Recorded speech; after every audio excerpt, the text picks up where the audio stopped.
दोस्तों नमस्कार, मैं हूँ राकेश कुमार। आप देख रहे हैं मत अभिमत। मित्रों, सक्षमता परीक्षा के द्वितीय चरण का एग्जाम 12, 14 और 15 मई को होने जा रहा है। लेकिन 12 मई को जो परीक्षा होने जा रहा है उसमें हजारों ऐसे शिक्षक हैं जो परीक्षा नहीं दे पाएंगे। और इसके लिए मैं ये कहता हूँ कि एक बड़ा षड्यंत्र रचा गया है। और यह षड्यंत्र कहीं ना कहीं बिहार माध्यमिक शिक्षा बोर्ड का है जो परीक्षा ले रही है। अब ये कैसे षड्यंत्र रचा गया है और क्यों रचा गया है, इसको भी बताएंगे। दूसरी बात कि आप ये समझिए कि ये जो ब्यूरोक्रेट्स हैं, जो आप ब्यूरोक्रेट्स का मतलब आप समझ रहे हैं। अब जैसे आपके शिक्षा विभाग में के पाठक, उन्होंने किस तरह प्रताड़ित किया। फिर अब आनंद किशोर, उनकी बात अगर करें तो लगता है जैसे आनंद किशोर का दिमागी संतुलन खराब हो गया है, पगला गए हैं। और पगला इसलिए गए हैं कि अब बताइए, 13 तारीख को चतुर्थ चरण का चुनाव होना है और 13 तारीख को उन्होंने परीक्षा का दिन रख दिया है। अब इस स्थिति में क्या होगा? स्वाभाविक है कि हजारों ऐसे शिक्षक होंगे जो परीक्षा में शामिल नहीं हो पाएंगे। और इसका मुख्य कारण यह है कि मैक्सिमम शिक्षकों को चुनाव कार्य में लगाया गया है। तो 12 तारीख को वो जो जिस दिन परीक्षा है उस दिन चुनाव कार्य के लिए वो मतपेटी लेंगे, पोलिंग पार्टी के साथ जाएंगे या फिर परीक्षा देने जाएंगे।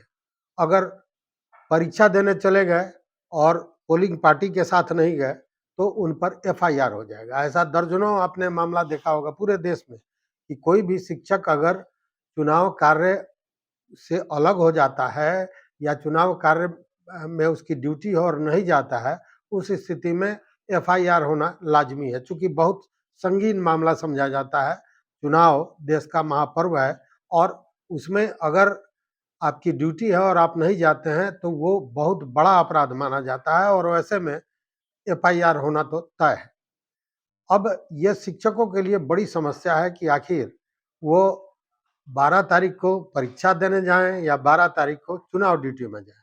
वैसे में इसीलिए हमने कहा कि लगता है जैसे जानबूझकर इस तरह का षड्यंत्र रचा गया है कि मैक्सिमम शिक्षक सक्षमता परीक्षा में शामिल नहीं हो पाए।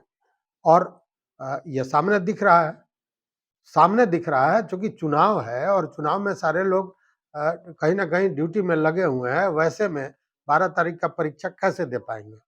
और अगर 14 तारीख की ही बात करें, क्योंकि 14 तारीख को भी एक परीक्षा है, तो जो 13 तारीख को चुनाव कराने जाएगा शिक्षक, वो रात के 8 बजे, 10 बजे, 11 बज जाते हैं उसको पेटी चुनाव का जो पेटी है, मतलब जो ईवीएम मशीन है, उसको जमा कराने में।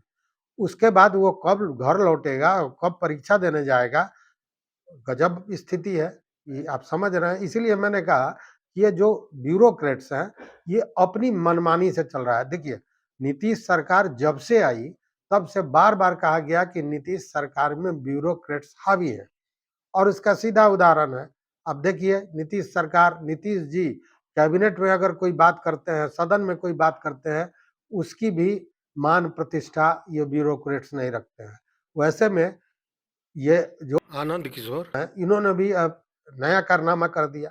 जो डेट रखा है ये आगे पीछे भी किया जा सकता था, ऐसा कुछ नहीं है, लेकिन जानबूझकर इस तरह की स्थिति पैदा की गई है कि जो शिक्षक हैं वो कहीं न कहीं इससे वंचित हो जाए।